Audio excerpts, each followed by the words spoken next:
Welcome to the ATD Central Florida webinar to learn about the 5 pillars of fulfillment with our guest, Bernie Borges. Here's what you can expect. First, we'll cover a few items that are important to know about ATD and your membership with the chapter. Then, Bernie will share with us the 5 pillars of fulfillment, elaborating on fulfillment-centric leadership and why using the F word is something we all should be doing. Stay tuned for the open discussion at the end, where participants share and reflect on their experiences and ideas around fulfillment. Did you know that you can pair your ATDCFL membership with a national ATD membership to become a Power member? As a Power member, you receive full access to the ATD's national resources and priority access to ATD conferences, webcasts, and certificate courses, along with a global network of 30,000 plus talent development professionals. A Power membership doubles your support structure, allowing you to engage with local peers for networking, mentoring, and leadership opportunities, while leveraging national thought leadership, exclusive data, and emerging trends that only ATD's global community can provide. Did you also know that you can volunteer with your local ATD chapter? Here at ATDCFL, we offer members just like you the chance to expand your professional network, develop leadership and project management skills, and give back to the talent development community. Guess what? You are invited to be a Volun hero. Serving on the ATDCFL chapter board will provide you with opportunities to influence our chapter's direction and widen your reach to connect with passionate peers who share a commitment to advancing learning and development. For more information about becoming a Volun hero with our chapter, visit the website atdcfl.org/volunteers and complete the interest form. Do you know about the ATD capability model? It's a free self-assessment on the td.org website that provides you with a detailed, personalized analysis of your current knowledge and skill levels across essential talent development capabilities, helping to identify your strengths and specific areas of growth. After completing the assessment, the platform suggests curated ATD resources tailored to fill identified gaps, allowing you to build a learning plan aligned with personal goals, roles, or future career paths. The assessment empowers you to take control of your own professional growth, stay relevant in the L&D industry, and demonstrate your value of talent development in your own career. Did you know that ATD has a certification institute? It's an independent organization that offers credentials for the Certified Professional in Talent Development, CPTD, and the Associate Professional in Talent Development, APTD. These certifications are rooted in the ATD capability model and validate both foundational and advanced expertise in talent development. And ATD-CFL has been pre-approved by the ATD Certification Institute to offer educational programs that can be used towards your initial eligibility and recertification. If you are interested in learning more about the ATD certifications or obtaining your CPTD certification, join the ATD-CFL CPTD study group.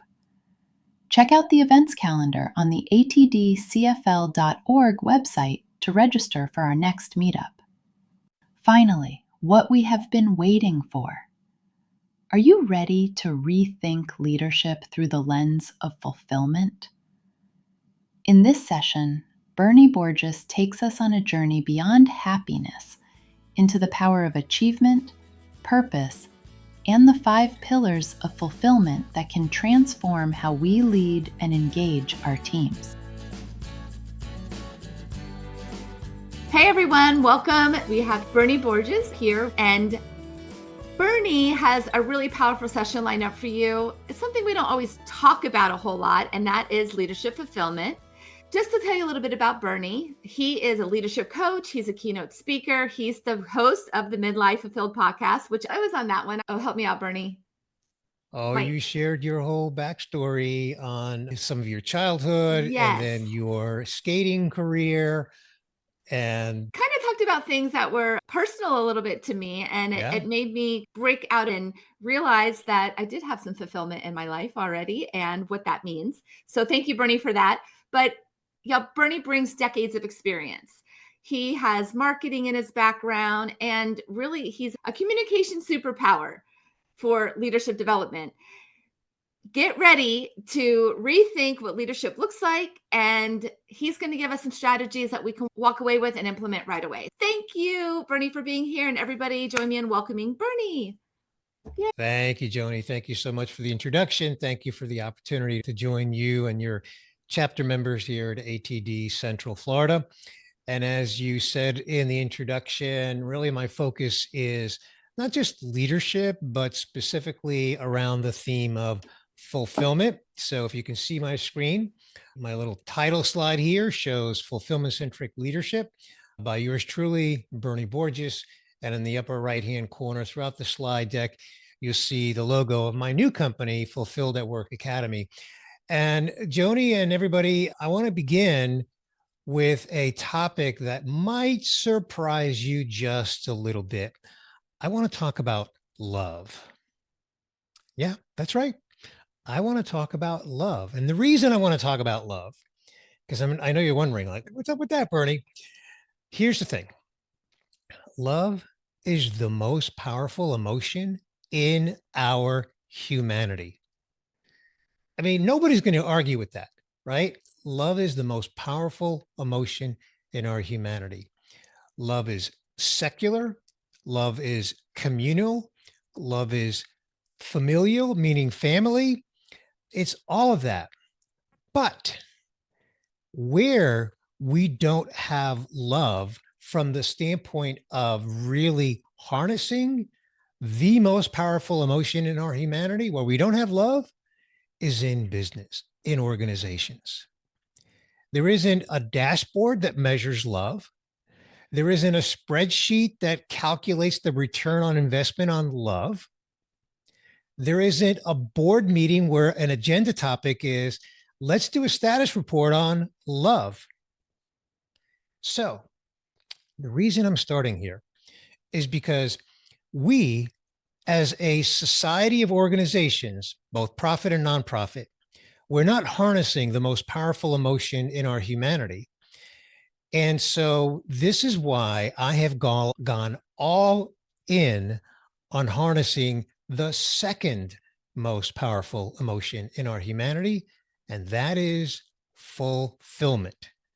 And that's what, when I say I'm all in, and you can see my logo, my new company is Fulfilled at Work Academy, because I am all in on the second most powerful emotion in our humanity.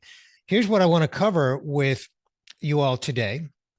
These are the goals that I've established for us today. First of all, I want you to understand the power of fulfillment in leadership. And then I want you to understand how to leverage fulfillment as a performance strategy. And I, of course, will unpack that. And then how you can integrate fulfillment into curriculum development. And then part B of that is how you can map fulfillment into 3 tiers of work activity across the entire employee journey. Now, at this time, point number 4 makes no sense to you because I need to explain what I mean by 3 tiers of work activity, and I will. But this is what I want to cover with you. So let's begin by looking at fulfillment. What is fulfillment? Well, first of all, a lot of people conflate fulfillment with happiness. They're not the same. When my favorite sports team wins, I'm happy. Yes, I'm happy because happiness is associated with a circumstance. In that example, my favorite sports team won. That's the circumstance. I'm happy for whatever period of time. I'm happy. Happiness can be fleeting. Fulfillment, on the other hand, it's not associated with just a simple little circumstance like my favorite sports team winning. Fulfillment is associated with achievement. I achieved something, so I experience the emotion of fulfillment. or a purpose that I'm really focused on and I'm passionate about. And in most cases, fulfillment, when we experience fulfillment, it is immutable. So let me just put a bow on this, because the rest of our time together really is predicated on this concept right here. So it's important that you really process this. First and foremost, fulfillment is associated with achievement. When you complete a project, a certification, a degree, whatever it may be, you are experiencing the emotion of fulfillment. Whether or not you use that word, that is the word that actually explains that emotion. You are fulfilled. And oftentimes, just whatever your purpose is gives you that sense of fulfillment. If you have a purpose and you are chasing or pursuing that purpose, you experience fulfillment. And in most cases, there's nothing that can take that away from you. So when I say fulfillment is the second most powerful emotion in our humanity, this is why. And the best part about this is that we can harness this emotion in an authentic way. I don't mean in a manipulative way or a mischievous way of some sort.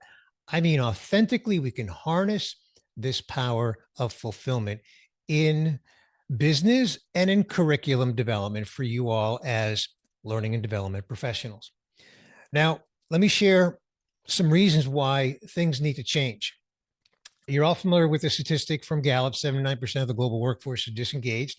That's really bad news. And unfortunately, it's been that way for the last 5 years. And what we're seeing is that leadership training return on investment has fallen short. Now, I know that this is a learning and development crowd, so maybe I've offended you, not intentionally, because you know what? I don't think it's your fault.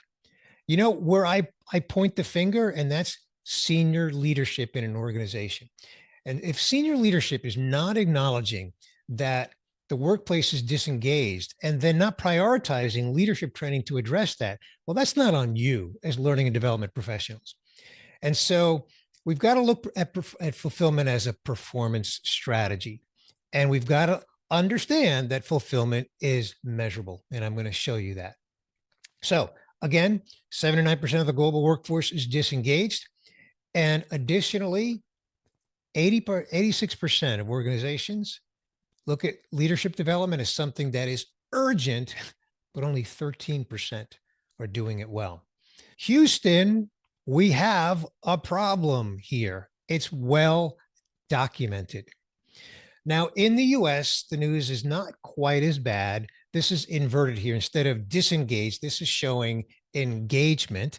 And in 2024, 30% of the US workforce was engaged. Obviously, simple math, right? 70% of the US workforce was disengaged in 2024.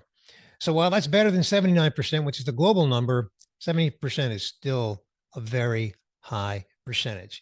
And I think that we can put a dent in that through what I call fulfillment-centric leadership. Now, I've done some research, which is part of how I got here, which I'm going to give you more on how I got here. But the research report that I published about a year ago at this time, early Q4 of 2024, was the Thriving in Midlife report, where we surveyed people mostly over the age of 40. It's a 157-page report. It's available on my website. It's free. But out of that 157 pages, these are the three stats that I usually sort of lead with as sort of the most telling. One of the questions we asked was, if you could only be happy or fulfilled, which would you choose? Now, mind you, we gave them a definition of happiness and fulfillment. They understood that happiness is associated with circumstance and it can be fleeting.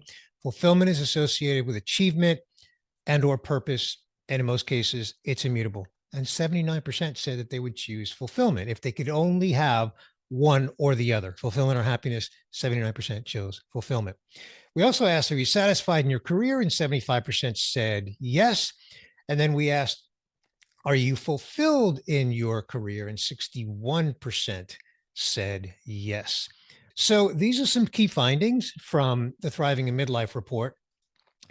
And, you know, there's more findings that are out there. This concept of engaged employees, it's not a new concept. I didn't make up this concept of engaged employees. It's been out there for a long, long time. In fact, companies that have engaged employees have been measured for a long time. And here are some real nice metrics, right? Companies that have an engaged workforce have 23% higher profit, 14% higher productivity, 84% less absenteeism. And my favorite, 69% of their employees are motivated to do their best work. I love that metric. And then 59% are less likely to look for a new job. So engaged employees and fulfilled employees are very synonymous. All I'm doing is I'm waving a flag saying, if we lead through the lens of fulfillment, we get there. Like we get to that place of having more engaged employees. And again, I'm going to unpack that. Now, I also want to unpack how I got here, because Joni, you said in your introduction that my background's marketing. I don't have a background in HR or learning and development, but I do have more than 3 decades in marketing, and marketing is communication. And I've been a podcaster for about 13 years. Joni, you've been on my podcast. My podcast has been renamed since I need to update this slide. It's now the Life Fulfilled podcast. I also have always been a research geek. I've always been really interested in research, and I partnered with Udemy in 2024, as I mentioned, published the Thriving in Midlife report. And I've always considered myself someone that can educate on topics that I research and I have something to educate on. So that's where you see me on stage, where I do a fair amount of speaking. And then a watershed moment for me was in fall of 2023. I was the featured speaker at the Inspired Leadership Initiative at the University of Notre Dame. They were the sponsor of my podcast at the time. They invited me to speak. And the reason it was a watershed moment was because I was thinking about all this. And I was thinking about launching a leadership program, which I'm sharing with you today. But in October of 2023, it was an idea in my head. And I shared that idea with a room full of executives and educators at the Inspired Leadership Initiative at the University of Notre Dame. Shared what I was thinking, sort of a hypothesis. And the reason it was a watershed moment for me is because they basically gave me the thumbs up and said, Bernie, it makes sense. We think you're onto something. Go forth and do it. Like they just encouraged me. And I have to tell you, in full transparency, that was a huge confidence boost for me. That was a huge wind in my sail. And so I did. That's exactly what I did. And then earlier this year, started my company, Fulfilled at Work Academy. But there's another part of my backstory, and I have to share it with you. It's not a pleasant part of my backstory. It goes all the way back to 1990, early in my career, where I had a small team of people reporting to me in my first leadership role. And tragically, one of the 8 people on my team was killed in a domestic violence incident. Now, this photo is not an actual photo of her. I would not do that, but it does remind me of her. And the big takeaway from that tragedy was that I realized that I needed to be more than just their manager, meaning my team. I needed to be their leader. And from that moment forward, what that tragedy gave me was the motivation, a reason, if you will, to lead my people as people and to get to know them as people and just lead them that way. And looking back on it, because I took that lens, that approach to leadership with me beyond that. Remember, that was, back in 1990, early in my career. I know I'm dating myself, but I have no problem with that. And now if we fast forward to today, 30 years, more than 30 years, I look back on that time and realized that I was an unconscious competent. The only thing I knew was because of that tragedy that I wanted to lead my people as people, but I didn't know how to do it. All I did was just start to get to know them, just start to ask a few questions, nothing that would be an HR violation, just to get to know them as people. And by the way, I did consult with HR to make sure that I didn't, cross any lines and get in trouble. And I never did. And so fast forward to today, and what I'm discussing with you here today in this fulfillment-centric leadership framework that I've developed is really intended to make leaders consciously competent, because I was unconscious competent. As training and development people, that you can't expect employees to go do something at scale if you don't train them, right? Without training, you can't expect employees to do something at scale. So this is all about a conscious, competent approach to engage employees where engagement is the norm, not the exception, and that contributes to employee retention and, of course, performance. Now, the hypothesis that I tested when I was at the Inspired Leadership Initiative at the University of Notre Dame was to build a leadership program based on fulfillment across what I call the 5 key life pillars. And here they are. Let me unpack them. I'm going to unpack them across 2 slides. So they are health, which is both physical and mental; fitness, which is not about winning a competition. Maybe it was in high school or college, but once we get out of college, fitness is not about that. It's about being functional. Career, which over the span of our life, our career life, can evolve in a lot of different ways. Relationships, which are multifaceted. It's not just relationships at work, but it's relationships outside of work. And then legacy, which is the most misunderstood pillar, because most people think legacy is how do you want to be remembered after you're gone, which is kind of a morbid thought when you think about it. And I'm trying to redefine legacy as what's the impact you want to have today, not after you're gone. What's the impact you want to have today? The reason that I highlight fitness here, not that it's the most important one, but oftentimes people ask me, why isn't that part of health? Well, again, health is both physical and mental. That's big enough. And not only do we have to lead our own health, but oftentimes we're dealing with the health of a loved one.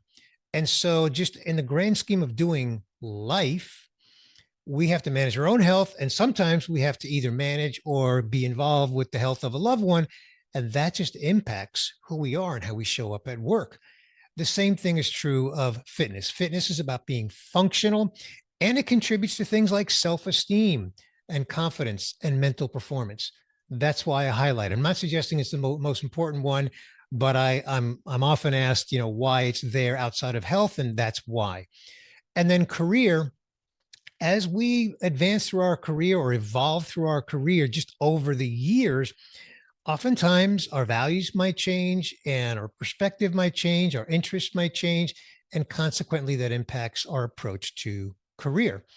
And then relationships, while that's multifaceted and obvious, that can also include faith. For those of us, I'm a person of faith. Faith is a relationship. And so that is a big part of our life, meaning all the relationships that we have in our life is a huge part of our life. And then legacy, as I said, is more than just how do you want to be remembered when you're gone, but what's the impact that you want to have today? Now, one thing about these 5 pillars is that every single one of us, without exception, I have jokingly say, if you have a beating heart, you're on this same journey. We're all on the same journey. We're all doing life, seeking fulfillment across these 5 pillars. And I have a metaphor for this. And the metaphor is when you go to the dentist, and coincidentally this year I'm having some dental work done, so I've been a few times. When you go to the dentist and you get in the dentist chair, they're working on your mouth, but you have to bring your whole body to the dentist chair. You can't leave your torso in the waiting room and just hand them your head.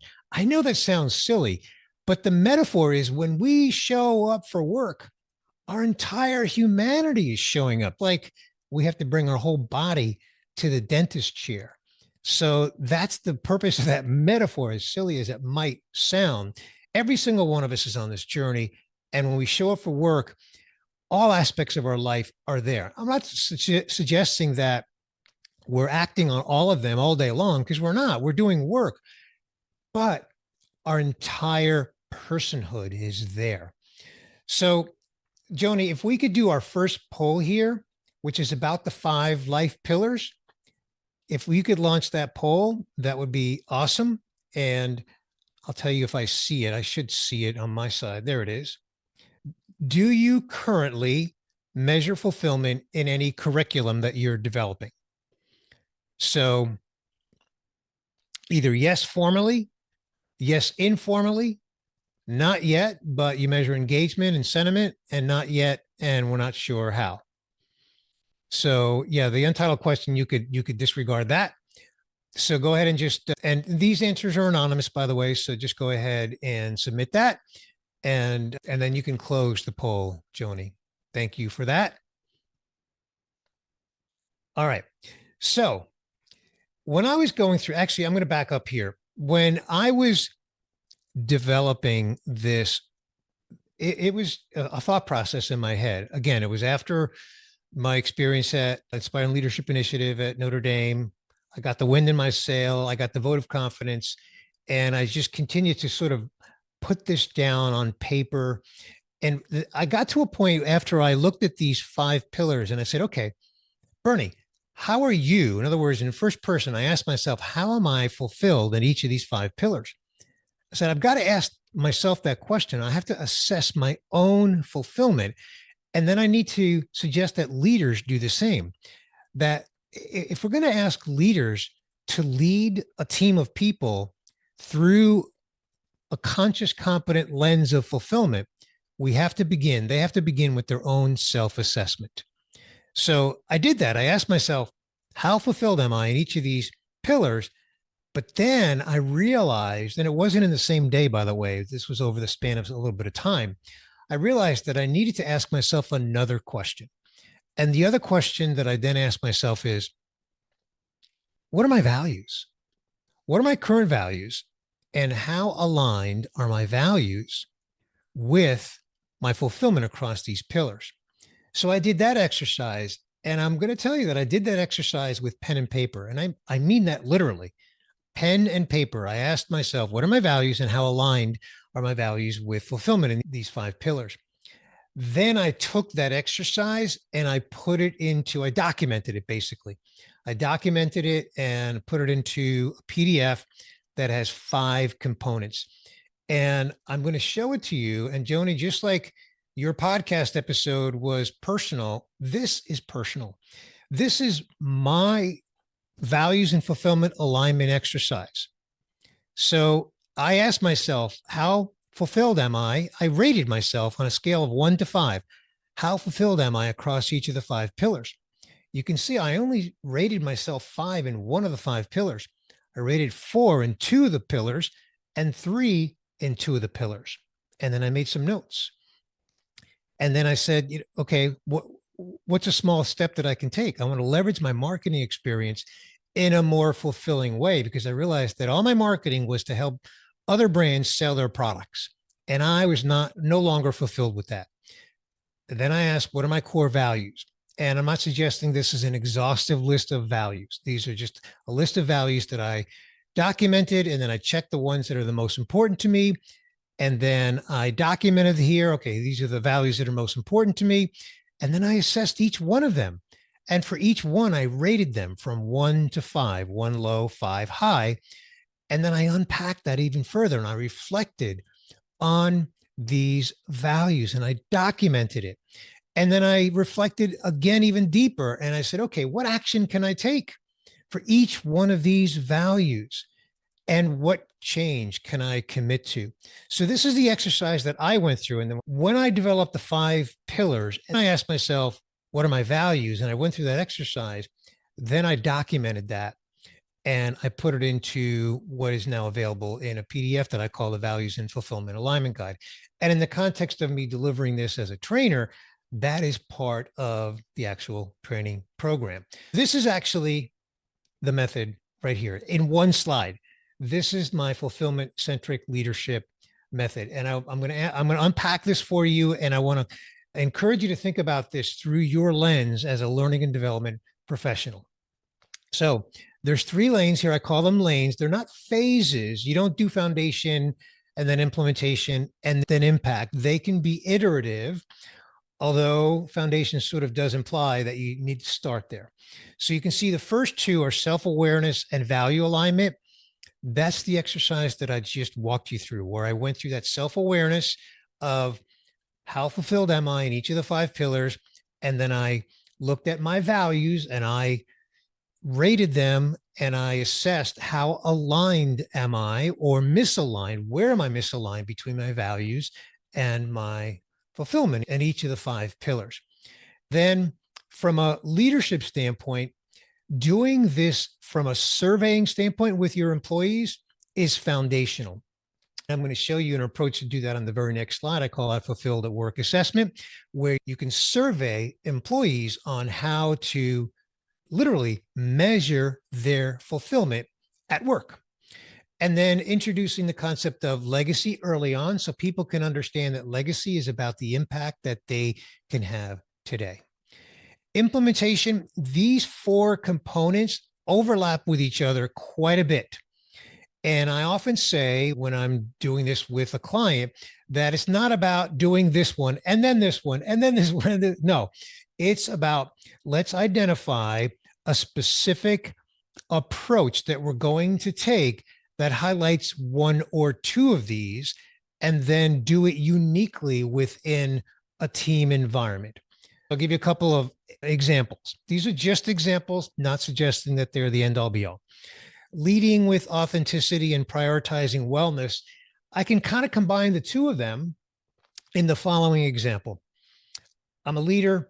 I've got a team. I send a message to my team saying, hey, next Friday, I'm going to be out because I have a medical appointment and it's going to take me all day. If there's anything we need to get together on, please plan accordingly by next Thursday. There's two things that I've done there.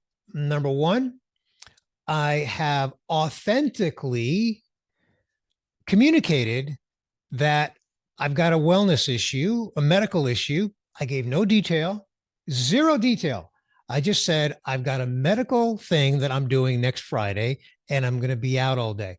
Now, had I just said, I'm going to be out all day, then it wouldn't really meet this criteria of authenticity. I'm just stating a fact. Hey, I'm going to be out next Friday. Get with me by Thursday. But if I say, I've got a medical appointment, I'm being authentic. I'm not withholding that. Again, no detail. The other thing I'm doing is I am leading by example. Like I've got a wellness thing that I'm dealing with. And consequently, in any conversation with anybody on my team, without ever violating HR protocol, I can reinforce the importance of making wellness a priority. And by leading by example, then I'm doing that. And I'm also being authentic. Actually, one of my favorites is personal and career alignment. When you can find something in an employee's life outside of work that you can somehow connect the dots between that thing, for example, someone who coaches either a sport or maybe they do some tutoring outside of work. Or I have one example where a lady did dance lessons and she had a dream of opening her own dance studio. And she shared that with her boss one day. And she went, oops, maybe I shouldn't have told him that. And to her pleasant shock, her boss offered to coach her to build a business plan to realize that dream. And it's exactly what her boss did. And she did realize that dream over the span of 3 years, during which she was very loyal to the team, to the company, and a stellar employee. So looking for ways to align personal and career aspects is a really powerful way of driving fulfillment. And then meaningful relationships can be done a million different ways. One of my favorites is to pair people up and invite them to learn about each other's jobs and just invite them to learn about each other and just letting those relationships kind of happen naturally. You're not forcing anything, but you're just letting them happen. The impact phase, this is where we get to the 3 tiers of work activity. And I alluded to that during my introduction, where I said that one of the things that I want to inspire you to take away today is to look for ways to do curriculum development that recognizes the 3 tiers of work activity. 2 of those 3 are the most common in the knowledge work that we all work in. And those are medium and complex, meaning that most of the things that we're working on are medium to high complexity of work activity. There is low complex work out there, but it goes largely unrecognized. And I'll give you just one example: a monthly report, standard operating procedure, monthly report. And in many cases, not all, but in many cases, the boss reads them and then he or she kind of moves on. Well, what if I submit my monthly report, and you come back to me and say, Bernie, thank you for the report. By the way, it's part of my job requirement. And you just thanked me for doing my job. Yes, that's powerful. And by the way, that's a low complex activity. That's powerful. You just thank me for submitting the monthly report, which is part of my job. But not only that, you engage me in the content of my report. Hey, Bernie, I really like this point you make over here. This other point you made, schedule some time with me. I want to go deeper on that with you. I want to understand what you're pointing out there, that kind of thing, right? So while that may seem simple and obvious, unfortunately, based on way more than 3 decades of experience, that seems to be more the exception than the norm. And that's just an example. The point is, when you recognize low complex work activity that largely goes unrecognized, and you find a way to build that into curriculum that you're developing, that can have a powerful impact on fulfillment.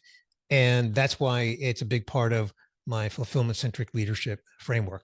The last one here is measuring and track. I know I'm spending a lot of time on this slide, but this is really the entire fulfillment-centric leadership in one slide. And the last section here is measuring and track. And you can see that there's 5 components to it. The first 4 are obvious. The 5th one I call fulfilled at work. And that is something that I've developed, and it's called a fulfilled at work assessment. And it's these 5 questions. And I developed these 5 questions before I read this book, Blind Spot by John Clifton, the CEO of Gallup. And on page 97, they list or begin to list their Q12. Gallup has a 12-question version. Here's my 5-question version. This, in 5 questions, looks at how fulfilled an employee is at work. Do they feel that their role aligns with their personal values? Do they feel supported by their manager? Do they have meaningful relationships at work? And do they feel like they're contributing to something that's bigger than themselves? This assessment can really help an employee understand where they're aligned and misaligned, meaning where they're fulfilled and not fulfilled in their work. And this is on my website. Anybody can take it.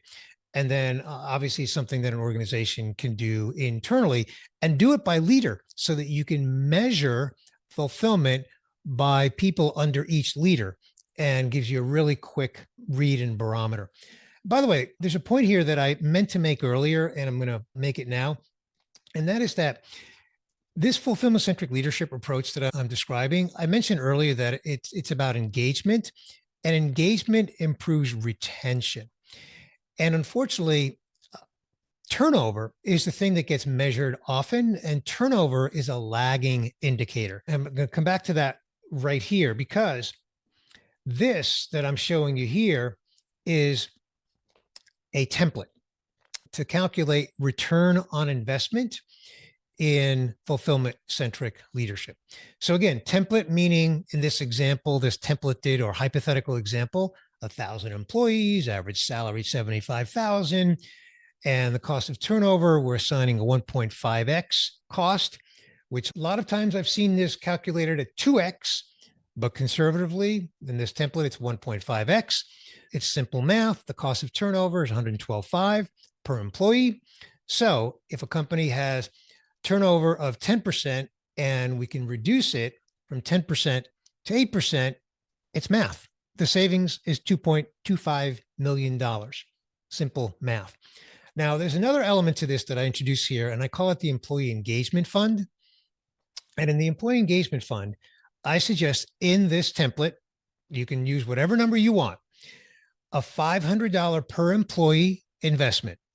And in this example here, 125 would be given towards awards and recognition, 125 towards outings and experiences, and 250 towards promotional products, otherwise known as swag. You know what swag is, right? Branded, logoed merchandise. It can be a jacket, a sweater, a Stanley Cup with a logo on it. So simple math, right? You know, savings of 2.25 and the investment was 500,000. the ROI in this example is 350%. Now, this is a little bit of an extreme example, meaning turnover was 10%. This was the lagging indicator, right? You're already realizing turnover. But if you have turnover down in the like low single digits, then you have to just run the math and see whether or not the juice is worth the squeeze, because there is an investment of time and effort and energy in implementing a program like this. It just comes down to numbers. What is the current turnover rate? It's a lagging indicator. Let's come upstream. Let's develop more fulfillment in the employee population to create more engagement, to create better outcomes and improve retention, which is the same thing as reducing turnover. So another way to look at this, and I think this is another way that you can look at this as learning and development professionals, is to look at this through the lens of values-driven leadership, right? What's the values that you can inspire people to identify, rate and assess their values, and then debrief however you choose to do that. That can be part of your curriculum. And then whether you do that in a group discussion or you do that through reporting or whatever it is, you're measuring the impact of that. So that's just another way to frame this up. It's a little bit of a departure from my vernacular of fulfillment, but because I know that values driven is something that a lot of people are accustomed to, I suggest that's another way to look at it. I'm going to share 3 examples. First one is, full disclosure, a client of mine, small company, about 100 employees.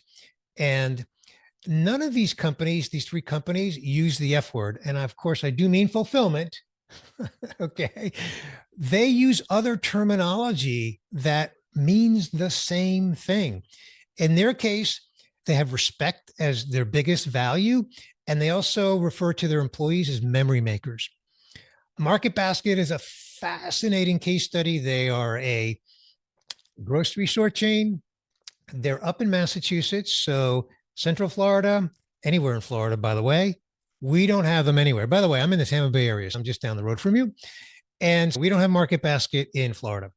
But 11 years ago, they fired their CEO. Their 26,000 employee population went on strike. Yep, every single one of them. Even customers boycotted the store. And the reason is because their CEO genuinely, authentically treated all employees as people with respect. They loved him. They loved him. Why else would they go on strike if they didn't love him? Needless to say, CEO was reinstated. And then we all know the what's in your wallet company. Not only are they really good at the what's in your wallet stuff, apparently they're really good at a work culture that treats employees well. So again, what these 3 companies have in common, they may not use the F word, again, fulfillment, in their vernacular, but they do have a holistic approach to the way that they lead employees. They have emotional intelligence in their DNA. It's aligned with who they are as a culture. And they take an approach that you're all familiar with in learning and development, and that's continuous learning. And of course, they're using data to measure the impact that their leadership style has in common. So, what can you do as a result of our time together today? Well, I hope that I've inspired you to embrace fulfillment as a performance strategy, and that you can think about ways to integrate that into curriculum development that you focus on. And then also survey your employees. How can you measure fulfillment within the employee population where you work or your clients? And then think about empowering leaders to do their own self-assessment of their own fulfillment, because leaders first must begin with that exercise before they begin to think outwardly about leading their team through the lens of fulfillment. They have to look inward and do their own self-assessment on how fulfilled they are. And then look at learning through the lens of experiential, which, as learning and development people, that is second nature to you. So I don't need to spend any time on that. And then the last one is one of my favorites. And that is, I've been asked whenever I have a conversation with anybody about all of this, Bernie, this sounds costly. what's it cost to do this? And I think the question is not only like, what's it cost to bring someone in like me, but just to do this, what's it cost? And then I respectfully say, I think there's a different question that you should consider answering. And that's, what's the cost if you don't do this? Because remember, at the beginning, I shared that 70% of the US workforce is disengaged. And I didn't share, I'll share now that according to Gallup, the cost to the US economy in that 70% disengagement is a $1 trillion cost in lost productivity annually. Point number 5 here is to think about mitigating the opportunity cost. What's the cost of not implementing a method by which leaders become conscious, competent leaders to lead their people to be both personally and professionally fulfilled at work? This is why I opened up with love is the most powerful emotion in our humanity, but we don't use love anywhere in organizational development. Nowhere. Fulfillment as the second most powerful emotion in our humanity. We can absolutely harness it as a fulfillment strategy. And my hope is by reviewing the Fulfillment-Centric Leadership Framework with you here today, that I've given you something to think about and invite you into further conversation. Here's my contact information, including email, a couple of QR codes. If you have interest in getting that Values and Fulfillment Alignment Guide, there's a QR code there for it. Same thing with the Fulfilled at Work assessment. You can grab that. And so, Joni, I will pause here and open it up for questions and stuff. Yeah. Do you have any questions or comments for Bernie? Good afternoon, everyone. I don't have a question, but I do have feedback. And I really enjoy putting this all together in regards of fulfillment. And as a woman who has now started to age, and you talk about priorities changing, and I forgot the term you used, Bernie, but you start looking at your priorities different. And if someone would have told me when I was younger about health, I might be in a different place.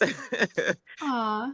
Health is so important when you talk about your productivity at work, your thought process, how much rest you get, keeping yourself healthy, just fully aligns with everything that Bernie was talking about. And so I don't prioritize health as the most important, but I just wanted to focus on that because as you get older, you learn life lessons, and health is so important when we talk about your own personal growth and then your productivity and performance with the team. So thank you for this, Bernie. Thank you, Alicia. Thank you for the comment. And of course, I couldn't agree more. And, wellness is a big topic now, right? So wellness is a very high level concept.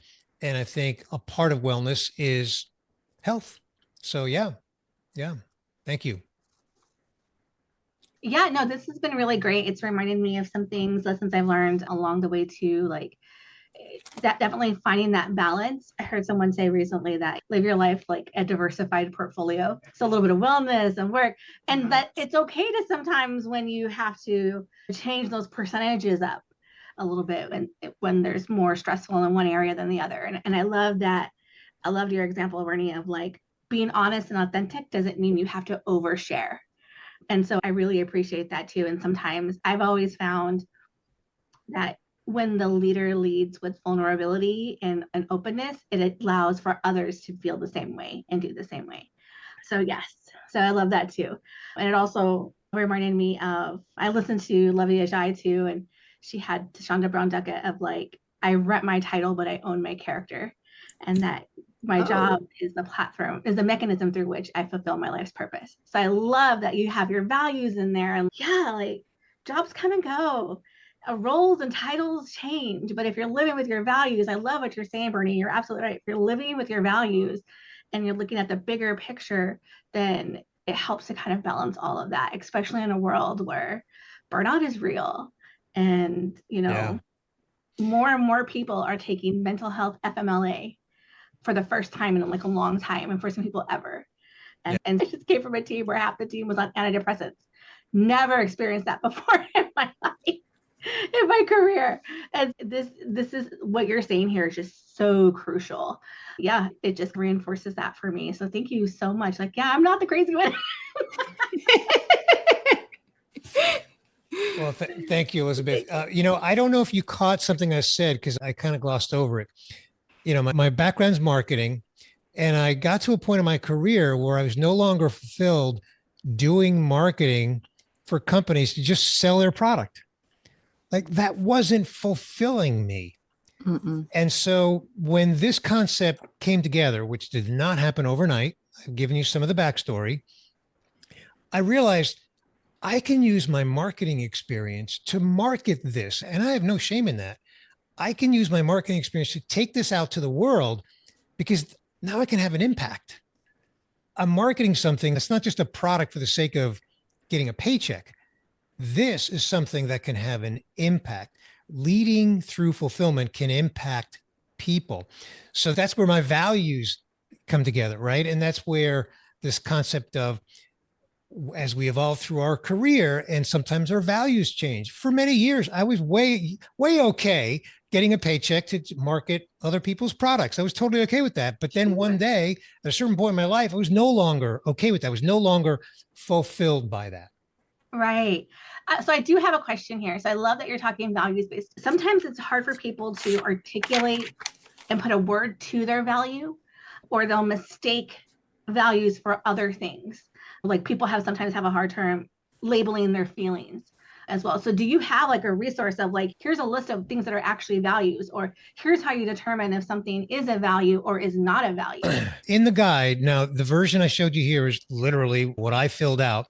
In the guide, I get you started. I just say, here's a bunch of values and free to add your own. Yeah. Right. And I kept it to one word just for simplicity, also just so it could, look good in a document. Right. It's funny because I was in a conversation not long ago and someone added the value of travel. And we were in a group discussion and someone said, travel? And the woman who said travel was like, yeah, that's a value of mine. And then she went on to explain why. And like, who are we to disagree with? Like, that's her life choice, is travel is a value for her. Mm-hmm. Mm-hmm. So this is just something to get you started. No, I love it. So I like the word that I see right after that is like creativity. So people can interpret that as both a value and as a strength or a skill. I can see where the water can kind of, for somebody who's new to this, can kind of get a little muddled. How do you clearly define value? Well, it's really a matter of what are the things that are most important to you, right? How do you want to spend your time across the spectrum of life? And so it's something that you can unpack in a number of different ways, whether it's a group discussion or you're doing it in a survey or something interactive, but certainly getting them started here. Like, what are the things that are most important to you? And here's a list. And then just say, from this list, check the ones that are of value to you, and then give them the opportunity, give people to add more.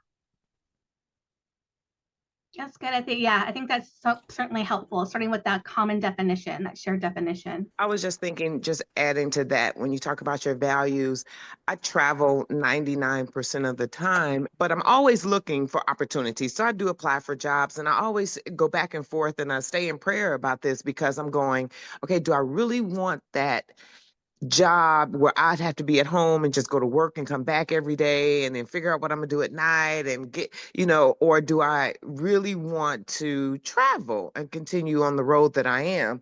So when you talk about values, it's one of my values and I'm just trying to see how important it is to me. Where does it really lie in this whole scheme of life in regards to career and passion and what I'm doing?